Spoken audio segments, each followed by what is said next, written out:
Well, we could talk about René Descartes, but let's talk song. Today I'm going to listen to Billy Idol's new single, Still Dancing. I'm really curious to find out songwriting learnings. Without further ado, let's get going.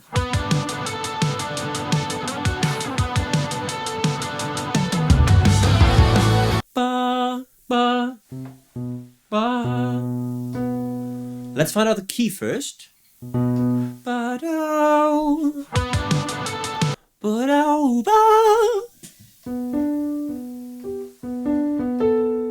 Yes. So what I believe we have here is this here, a B minor 7 chord, not playing the 5th, with that really cool guitar arpeggio forming the intro of the song. I don't know how things are going to develop from here.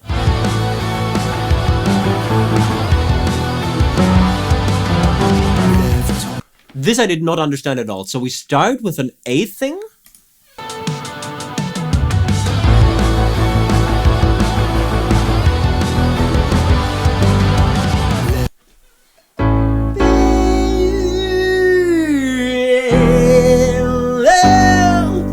Is the chords. So we started with a B minor thing, then we went to A. After A, we played E minor, and that E minor built up to the G major. So we are clearly in the key of B minor or D major, and the progression, if we count this intro guitar arpeggio as the first bar, or the first 2 bars of the progression, is 6 minor 5, 2 minor 4.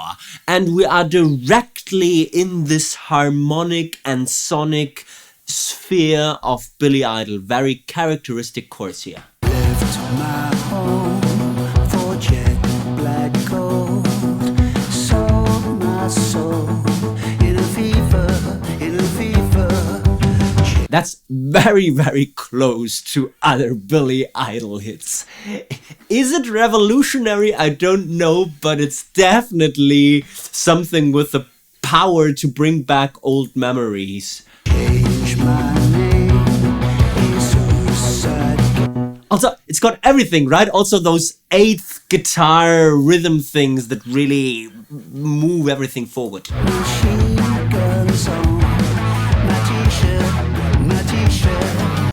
It's almost like a self-parody, right? So this is clearly Rebel Yell inspired.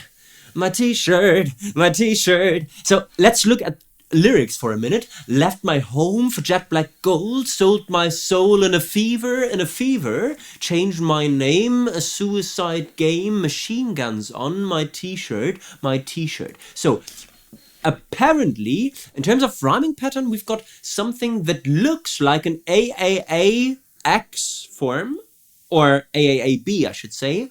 Left my home for jet black gold, sold my soul. Those 3 lines definitely have a relationship with each other, and they get answered by this in a fever line. Back to second half of the verse, where we also present at least a couplet of lines. Changed my name, a suicide game. We would expect a 3rd line to do the same thing, but instead it's machine guns on, and this gets answered by my t-shirt, my t-shirt.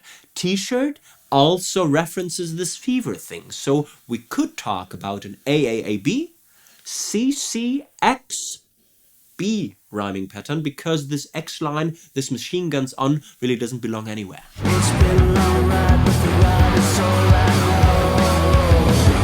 Okay, so this was clearly a very short pre-chorus that we are going to analyze in a second.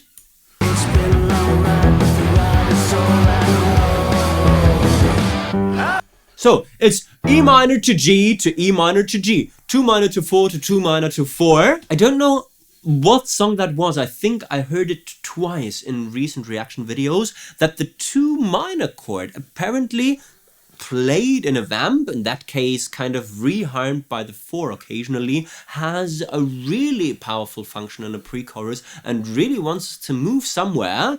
This is a fresh alternative to that typical dominant chord.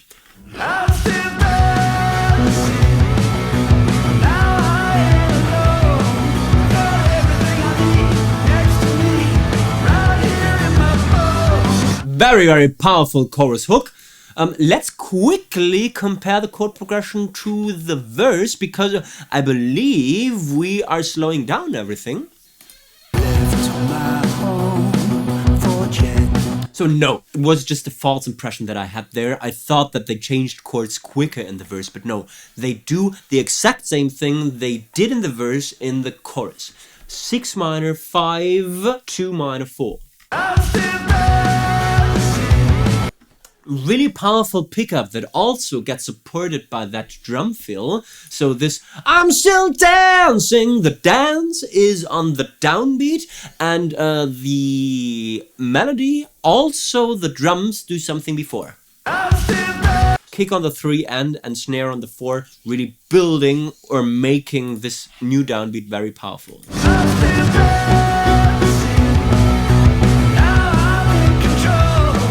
Let's find out melody first.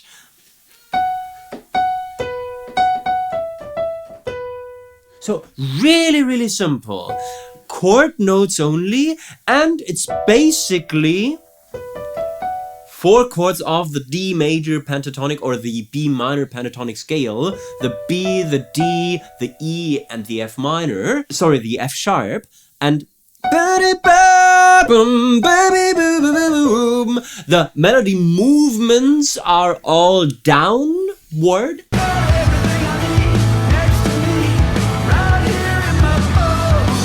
I got everything I need next to me, right here in my bones. So it's very much always this focus on that 5th range and melody moving down a lot.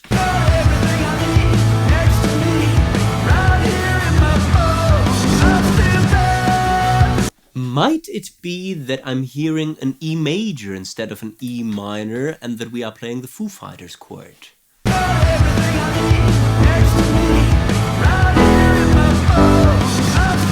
I believe so. So the 2 minor can also be interpreted as a 2 major, because we can hear a major 3 in the background. I got everything I need next to me. From LA to Tokyo. That they phrased weirdly.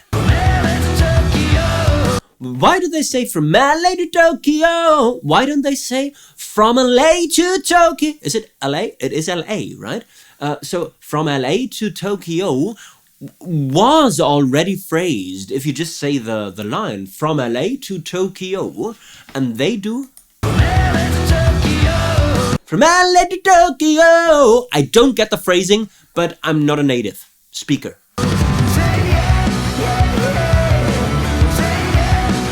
Post-chorus with a lot of yeahs is very rock and roll. The chord progression stays the same, and we basically punch in that F sharp in the melody note that just says yeah, yeah, yeah.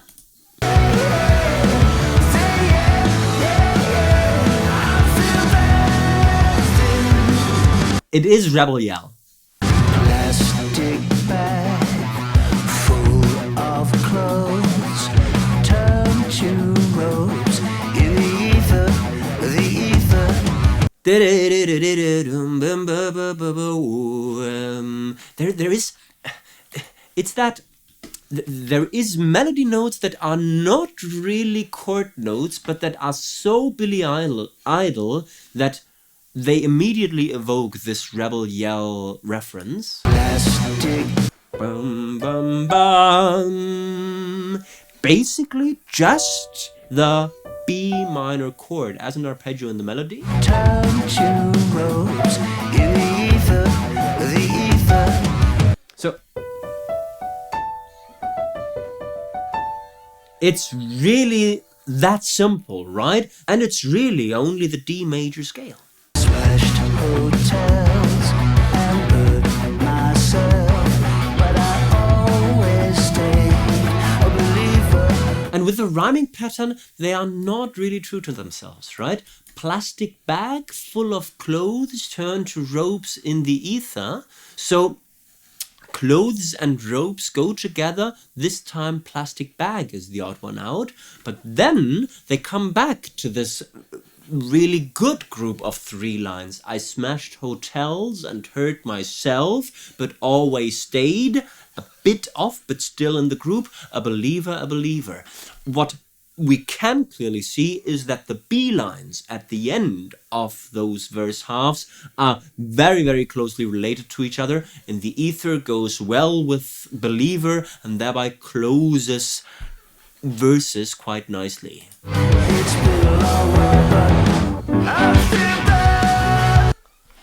The second pre-chorus is even shorter than the first one, and this is powerful. Listen to pre-chorus number 1.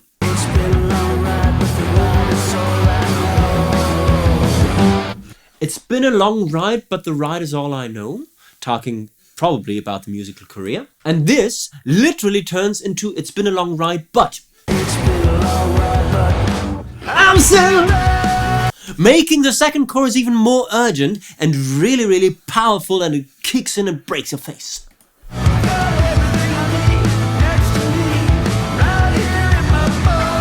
Another nice observation for the chorus is line lengths, because we've got 3 relatively short lines, namely lines 1, 2, and 4.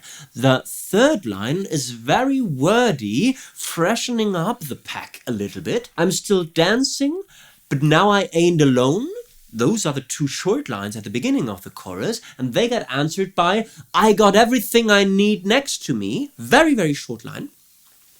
And right here in my bones goes back to this but now I ain't alone rhyme. So this is something that we have observed, that the third line in the chorus is a very good position to kind of spice up things and to make, for example, relatively short lines longer, or to apply some other type of variation.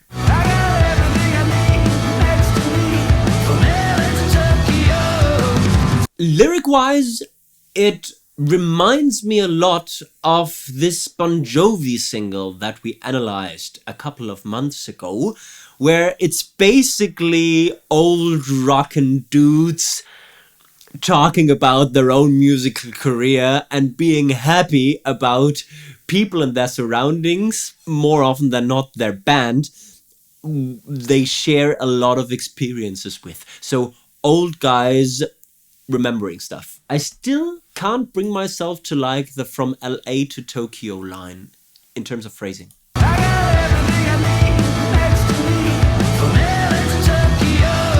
Don't stress the L in LA. It's not LA, it's LA. And they could have fixed it easily.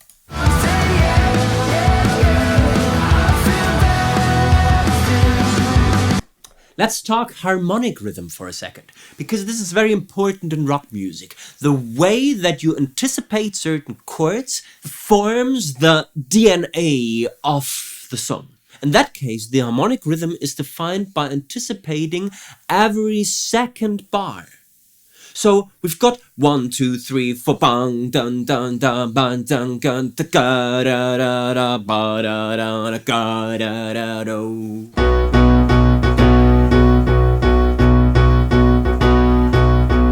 Making it urgent, because this is what anticipations of chords, or in that case whole bars, actually provoke, right? That people really want to bang their head and really want to dance. Right down the road, Teddy Boy stood clutching the coals. Reggae blitz rock me deep to the core in Brixton. This is a really, really nice bridge. Lyric-wise, I think evoking a lot of 70s, 80s London punk scene images that I'm not 100% familiar with, which is why I'm not going to comment on. What I will comment on is the interesting harmonies in the background, because the guitar voicings do something quite interesting.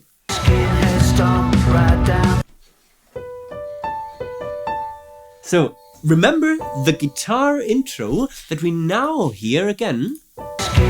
Right down the road, Teddy Boy stood clutching the coals. Reggae blitz rock me deep to the core in Brixton. Really interesting chords, because we start with a B minor 7. This B minor 7 now becomes something weird, because the minor 7 moves down, turning this into, I think, might be, I don't really know, is that, do you call that sharp 6, major 6? Probably, right? I don't really know. If you know that, please let me know in the comments. What basically happens is we move the upper note only, keeping everything else the same, and creating this nice James Bond friction, right? So this is James Bond harmonies, and we end this phrase with a regular A major chord. So it's a lot of B minor variations, and then we always go to the A major chord to finish that line. Skinhead stomped right down the road. Teddy boy stood clutching the cold. Interesting observation when it comes to melodic rhythm now. Remember that in the harmonic rhythm we had this anticipation of the second chord. Bum, gun, dun, da, gun, dun, dun, dum. The melody now does the exact same thing, where we have got a 3-note melodic line, like Skinhead Stomp or Teddy Boy Stood. Well, they speed things up a little bit, but the core idea is still a 3 or 4 line melodic motif, and then we play the same motif, only anticipated. Skinhead stomped right down the road. Dum bum bum gung gung ga-dum, right? So we do the anticipation that we have got in the harmonic rhythm, in the melodic rhythm as well, which seems to be a very conscious choice and which intensifies this urgency in this building up bridge that will hopefully lead us to a last very powerful chorus. Pogo slam, no need to remind me. Another thing that is quite important to note is that when the harmonies get complicated, that means when we include this James Bond cadence there, the melody reduces complexity. Suddenly, we have got basically a 1-note melody. Bum, bum, bum. Bum, bum. So it's again the F sharp that gets a lot of prominence there, but that doesn't really get this 5-to-1 movement that we know from the chorus and stuff. It's basically punching in that thing.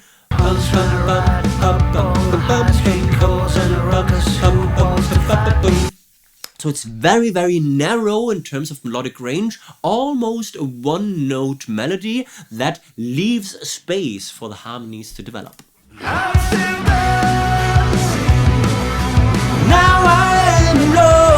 I'm just giving proof for the fact that this hook works, because it's the first time that I'm listening to the song. We're getting to the last chorus and I'm already pumped.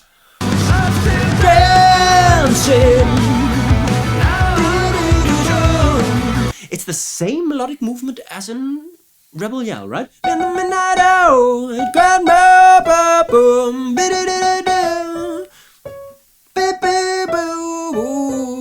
So it seems to be a Billy Idol thing. Yeah, yeah, yeah, yeah, yeah, yeah.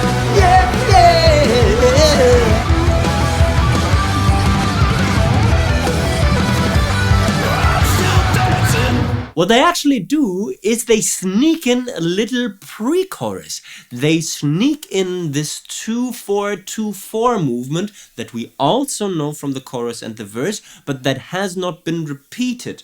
Only in pre-chorus number 1 to build up to that I'm Still Dancing that finishes off the song. So this was Billy Idol's Still Dancing. Let's try and come up with 3 valuable songwriting learnings from this. Songwriting learning number 1 is about increasing urgency in the second verse and second pre-chorus. It's a very good idea to try and shorten pre-chorus number 2 to get to chorus number 2 even quicker than you did in your first time around, because everything is kind of familiar and people really want to get to that very, very special hook. Songwriting learning number 2 is about the bridge and complexity in the different sections. If you increase complexity in the harmony, it's a very good idea to reduce complexity in the melody at the same time, to shift the listener's attention to the harmony, to make sure to let those changes actually shine. And songwriting learning number 3 is about the grinding work of lyric writing, something that Billy Idol didn't follow through 100%. It's, yes, this phrasing issue with from LA to Tokyo that I'm not 100% happy with, but more importantly, if you establish a very, very strong rhyming pattern, like this AAAB, CCCB thing in the verse, make sure to really follow through with it and put in the work to find those 3 rhyme words that you need for every repetition, because otherwise things seem kind of off. So this was my reaction video and analysis to Billy Idol's Still Dancing. If you like this video, please make sure to give me the thumbs up, to subscribe to the Let's Talk Song channel if you haven't done yet, to leave friendly comments, also suggesting songs that you would like me to analyze, to take a look at the almost but not quite complete guide to songwriting available at spectreacademy.net. I guess we've talked song, you can talk about René Descartes now. Bye bye!